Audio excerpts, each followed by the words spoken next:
Tantangannya dulu gimana Bang waktu ngawal ngebangun? Kita nggak sempat mengantisipasinya inovasi-inovasi yang bisa kita lakukan, perubahan-perubahan yang bisa kita lakukan, kita ketinggalan. Inovasi itu bisa kita katakan harga mati ya. Bahkan masih menyangkal bahwa ini nggak lama, bahwa ini hanya perubahan sesaat, bahwa ini hanya cobaan saat. Apakah yang seperti itu akan bertahan?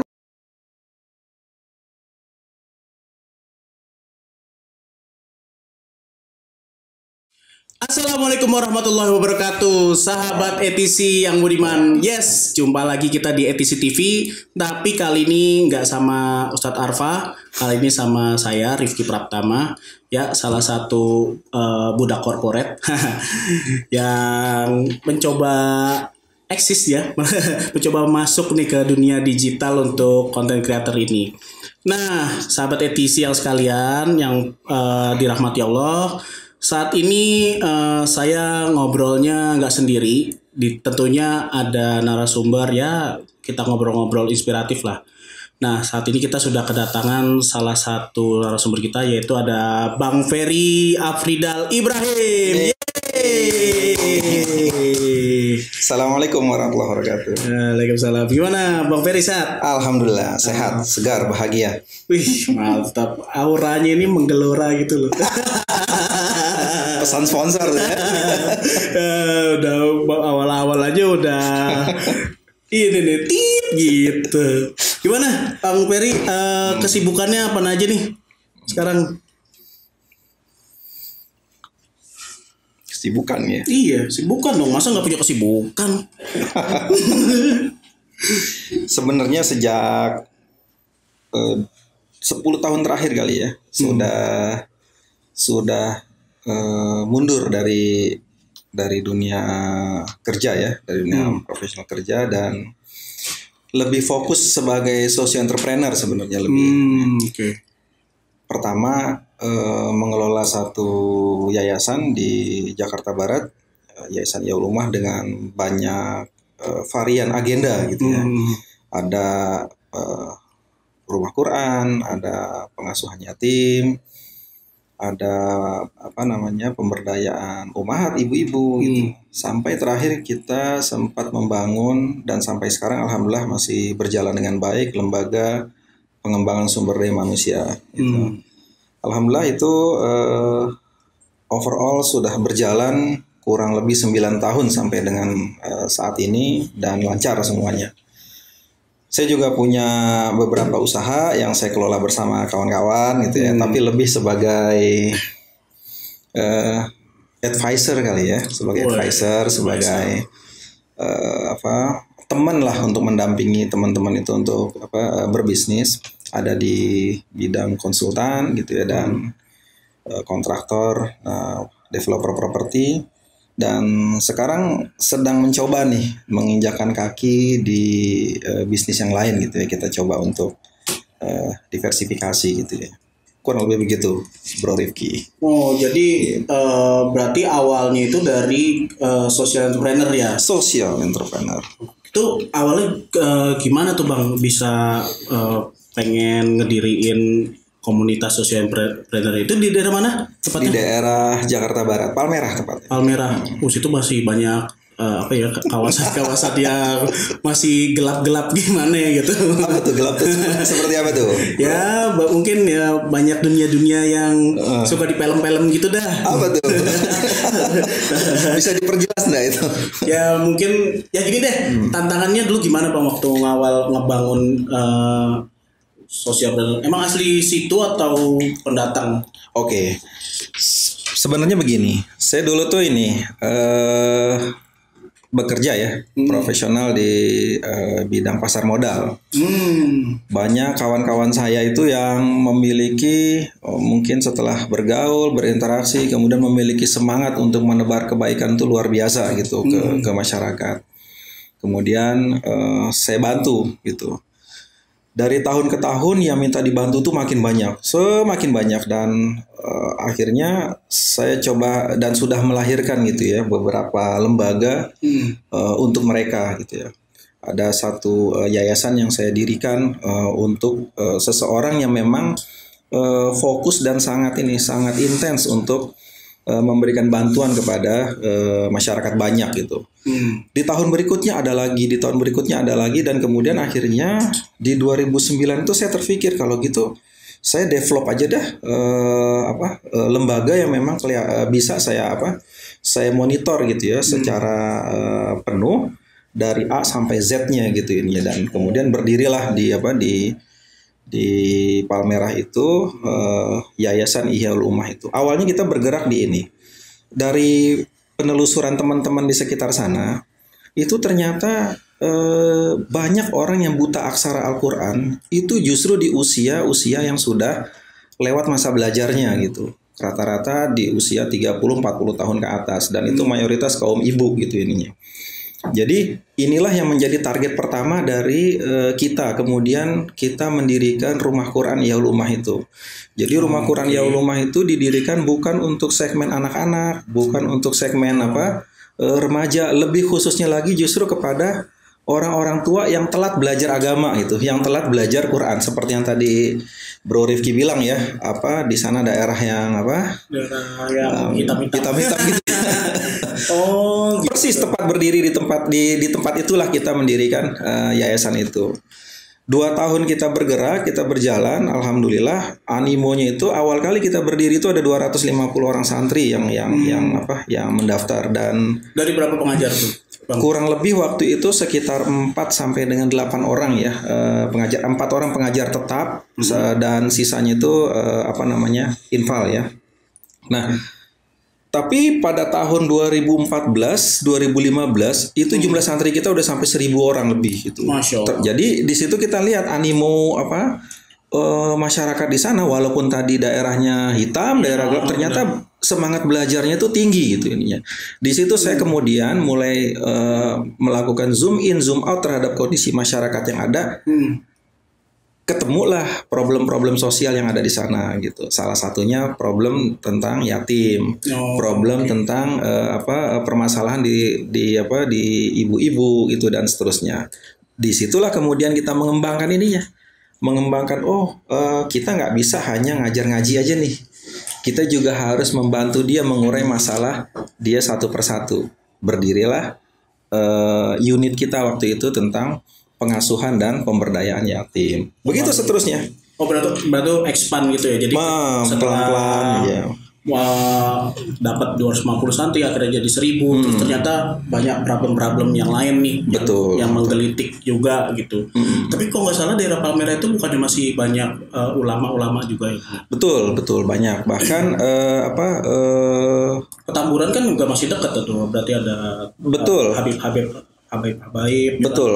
Secara umum daerah Jawa, Jakarta, bahkan itu secara tradisional memang sangat kental dengan suasana atau nuansa keagamaan gitu ya. Tapi mayoritas itu justru di emosinya, di spiritnya dia mungkin ya, tetapi tidak pada aplikasinya, tidak pada implementasi dari ajaran agamanya itu sendiri. Kalau ditanya Islam, iya, tapi mengamalkan ajaran Islam enggak gitu.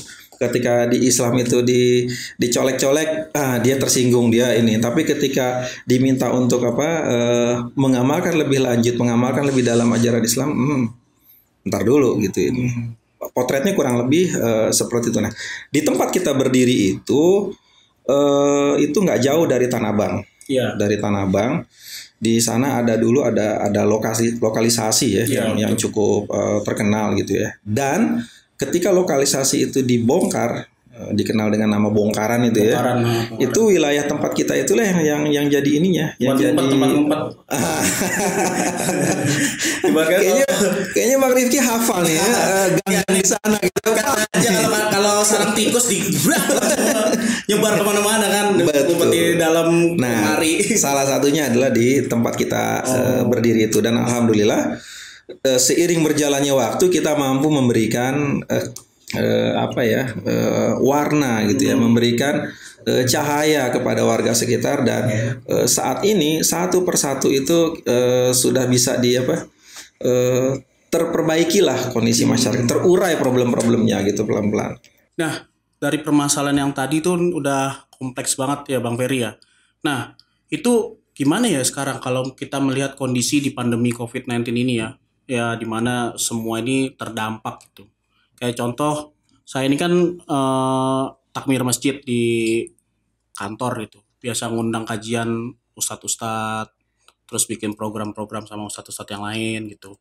Selama 1 tahun ini benar-benar stop, ini nggak ada kegiatan gitu. Dan kita pun di masjid juga nggak ada pemasukan gitu karena nggak ada, ya Jumatan juga kadang kita berhentikan gitu ngelihat kondisi kantor di lockdown, masjid nggak ada, ya apa Jumatan nggak ada gitu. Nah seperti itu gitu. Nah itu bagaimana menyikapi kalau untuk di para dai ini ya? Ya, ini menarik nih Bang Rifki nih. Pandemik ini bisa kita lihat dari dua sisi sebenarnya. Di satu sisi dia merupakan cobaan, musibah ya dari Allah Subhanahu wa taala untuk kita, untuk umat manusia. Tapi di sisi lain ini justru menjadi tantangan, menjadi challenge tersendiri buat kita. Ini seperti satu kondisi, satu tahapan yang dipaksakan kepada kita agar kita itu mampu melampauinya gitu ya, mampu melewatinya. Nah, contohnya dialami oleh Rumah Quran ya, tempat kawan-kawan itu mengajar berkiprah di sana. Masuk fase pandemik di awal di pertengahan Maret itu kita sudah melakukan stop proses KBM yang offline gitu. Pada nggak ngaji tuh. Yuk, jadi mereka tuh tidak lagi hadir ke Rumah Quran untuk belajar, dan kemudian kita mencari cara bagaimana caranya agar proses belajar mengajar itu tetap berjalan gitu ini ya. Target kurikulum itu tetap tercapai gitu. Dan alhamdulillah pertama kita sempat bekerja sama dan dapat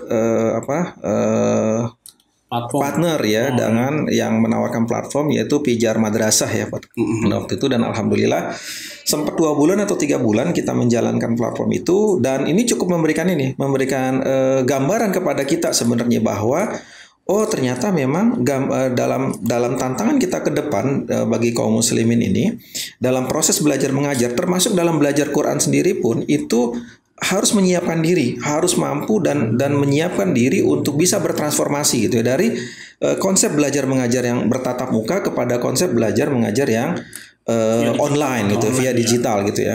Ini ada sedikit tantangan yang menurut saya perlu diselesaikan gitu, karena belajar Al-Qur'an itu terkait dengan bagaimana kita bukan hanya mengenal hurufnya, tapi bagaimana bacaan itu benar, bacaannya itu tepat, dan itu kan harus ditalaki. Konsep belajar dalam Al-Quran itu kan talaki gitu, salah satunya. Dan ini menjadi tantangan yang serius ketika masuk ke dalam platform digital atau online gitu ya.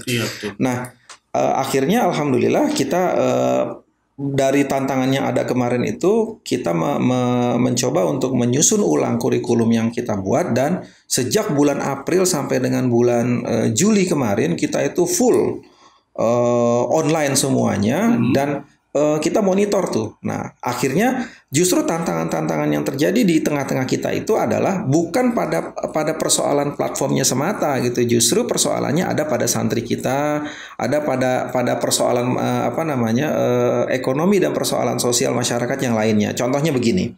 Sekolah tiba-tiba menjadi online semua. Kerja menjadi online semua.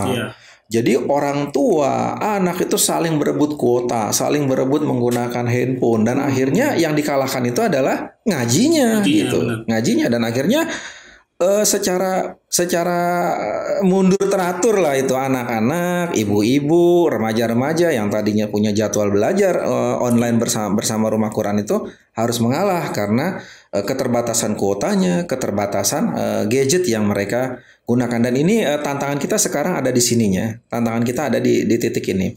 Nah, dan kalau saya lihat secara lebih luas lagi secara makro, ini sebenarnya menjadi tantangan para duat gitu.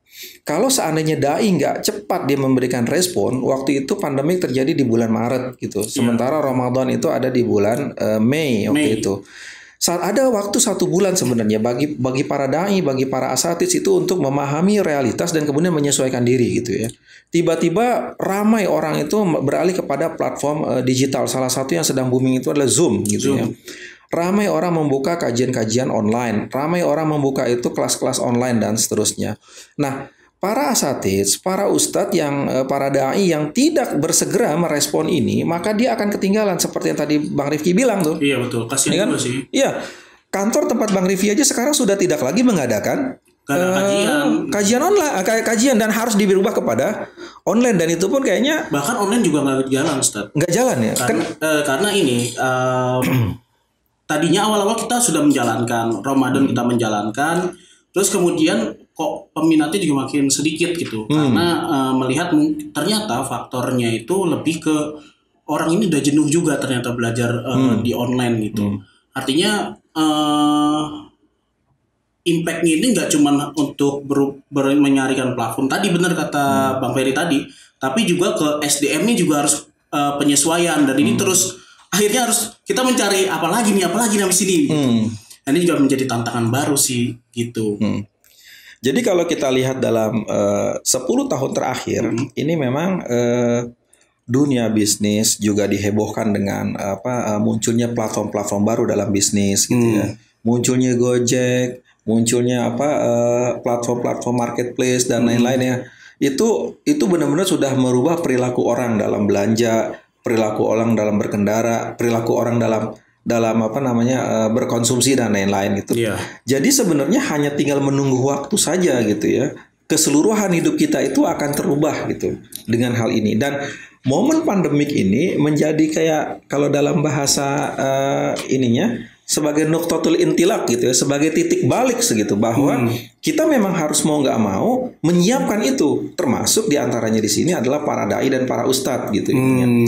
Contoh yang paling menarik yang saya perhatikan itu adalah kesiapan dari Ustadz Khalid ya, bahasa lama itu bersama timnya itu dia membangun satu studio gitu, bahkan dari awal-awal sebelum pandemik dia memang udah nyasarnya ke platform digital ya. Nah, ini salah satu langkah yang menurut saya harus diikuti, jejak yang harus diikuti oleh para dai gitu, karena sekarang orang sudah beralih dari kajian-kajian yang offline yang ada di masjid-masjid, di majelis-majelis, kepada kajian-kajian yang online berada di platform-platform, entah itu YouTube, entah itu IG Live, entah itu Zoom dan lain-lain gitu. Nah, sekarang persoalannya adalah kebanyakan dari dai kita, kebanyakan dari asatidz kita masih belum melek digital gitu. Bahkan masih menyangkal bahwa ini nggak lama, bahwa ini hanya perubahan sesaat, bahwa ini hanya cobaan saat ini yang jadi problem gitu. Sehingga mereka hanya menunggu, dan akhirnya lambat laun umat jadi makin kekeringan nutrisinya, konten yang ada yang menyapa dia itu secara offline tidak ada, secara online tidak terisi gitu ininya. Dan ini menjadi ceruk yang sebenarnya harus menjadi perhatian para dai dan ustadz gitu dalam menyampaikan dakwahnya ke depan. Gitu. Iya, setuju. Masalahnya gini, saya juga merasakan kondisi tersebut sih Bang.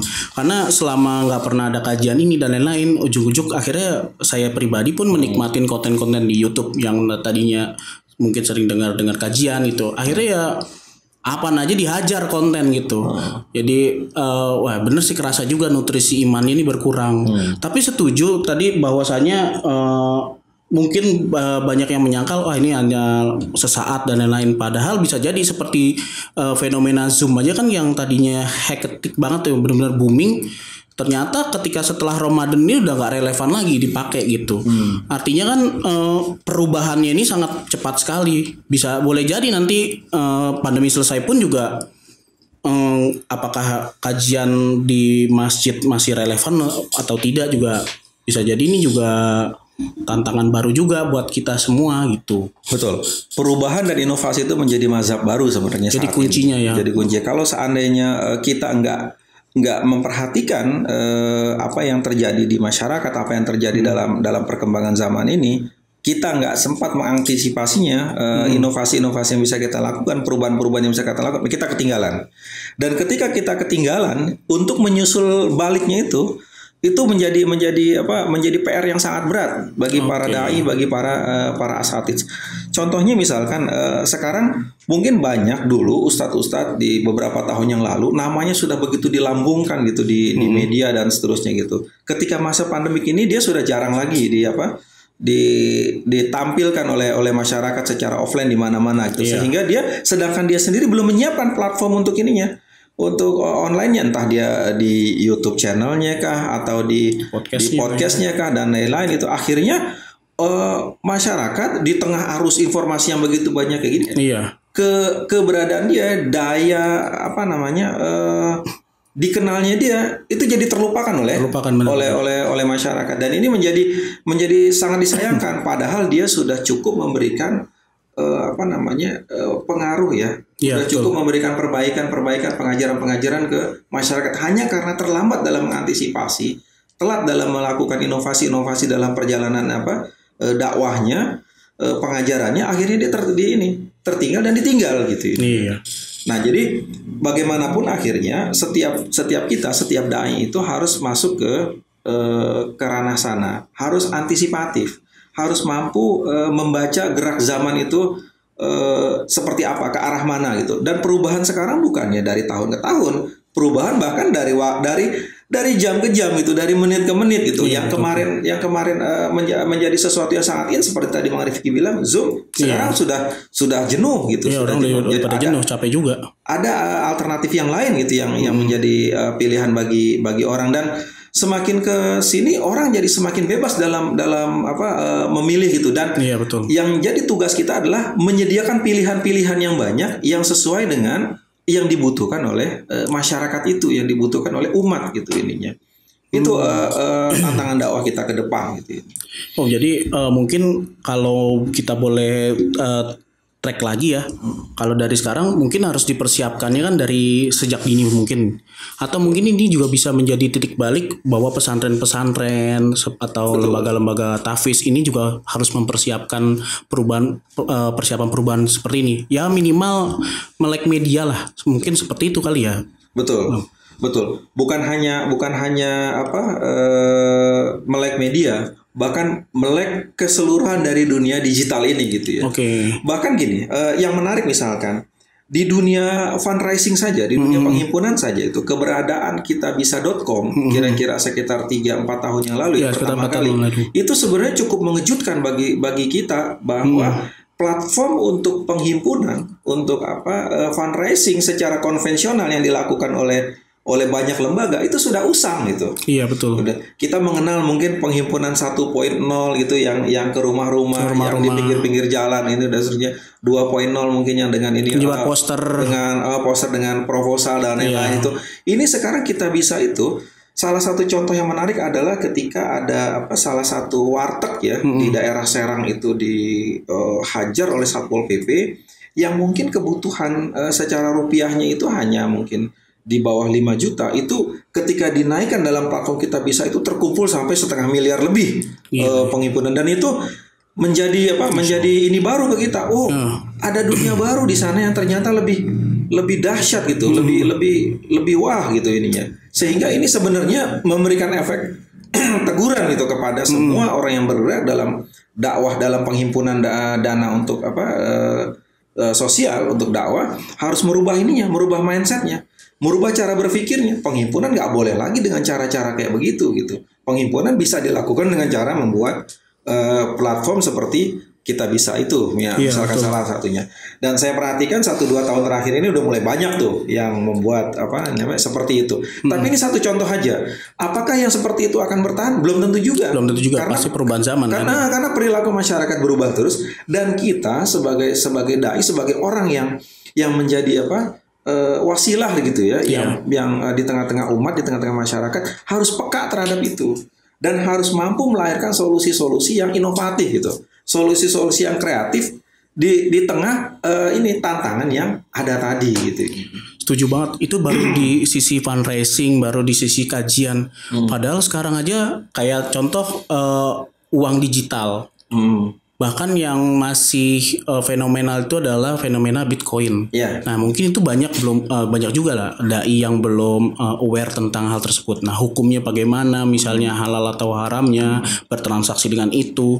Bahkan waktu itu juga rame-ramenya terkait penggunaan mata uang digital yang lainnya tuh, seperti GoPay dan lain-lain. Ini kan menjadi salah satu problem juga nih untuk aware gitu. Dan masih banyak lagi lah transaksi lebih banyak sih mungkin ke transaksi ya Bang ya. Seperti itu. Ya, mungkin itu saja sih Bang Ferry. Terima kasih banyak atas ngobrol-ngobrolnya pada kesempatan hari ini. Terima kasih juga atas undangannya. Ya, ini bahwa banyak banget ilmu yang didapat dari pembicaraan pada hari ini. Salah satunya adalah kuncinya bahwa inovasi ya. Inovasi itu bisa kita katakan harga mati ya. Kalau berkipun di dai sekalipun ya, tanpa terkecuali dan harus sejak dini. Oke, mungkin closing statement Bang Ferry untuk dan pesan-pesan untuk para sahabat ETC. Untuk sahabat ETC, ini perubahan nih memang harus perubahan itu memang sesuatu yang tidak bisa kita hindari. Itu terjadi di depan kita. Bagi ETC ini itu sendiri ini menjadi tantangan untuk melahirkan formula-formula baru dalam sistem pengajaran, dalam sistem pelayanan kepada masyarakat gitu, dalam termasuk di dalam bimbingan pengajaran Al-Qur'an gitu. Ini menjadi tantangan bagi ETC.